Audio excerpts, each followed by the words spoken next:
ते ही छोड़ा छोड़ी कर दे छे शुरू भाई रे पेला पेली पेली पेला। अरे उ सरवा कौन बारे? अच्छा उ सरवा कोनो लाड़वा होई।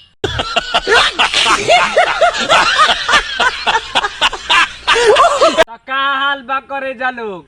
आज हम भोजपुरी लंड के बारे में बात करे वाला बानी। अब भाई लोग ये वीडियो सिर्फ मनोरंजन खातिर बा, ना दिल पर ना गाड़ पर ना लाड़ पर ले के बा, देखे के बा और हंस के भूल जाए के बा। तो भाई लोग ये वीडियो बार बार कहता नहीं मनोरंजन खातिर बा।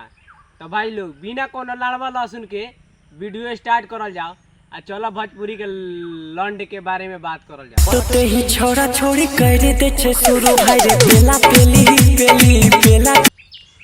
अच्छा तो कहे के मतलब आई सरवा के कि कटते ही लाइट शुरू कर देता पेला पेली और पेला पेली। तो ये सरऊ का सोच के गईले बड़ा गानवा ना यार, तोरा घर में माई बहन नहीं खे का? नहीं।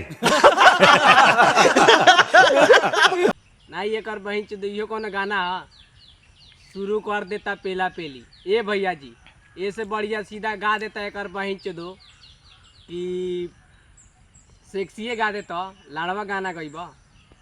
तो छोड़ा ही सब बात सेव करे। आज विदाई का के ले जाई सजनवा कल से ठोका ठोकी चालू करी। अच्छा तो भैया जी के कहे के मतलब बा कि मतलब काले विदाई के ले जाई सजनवा आ काले से ठोका ठोकी चालू करी। ए सरऊ हमनी के मतलब लड़चट बानी का? समझ में नहीं खे आवत ठोका ठोकी के का मतलब होला? सीधा सीधा कहना था पेला पेली करी।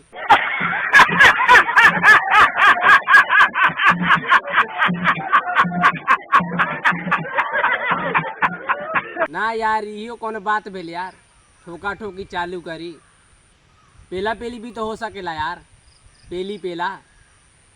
तो छोड़ा ही सब बात और हमनी के बुझाता है हमनी के मतलब समझ में ना होता। ए भैया जी तू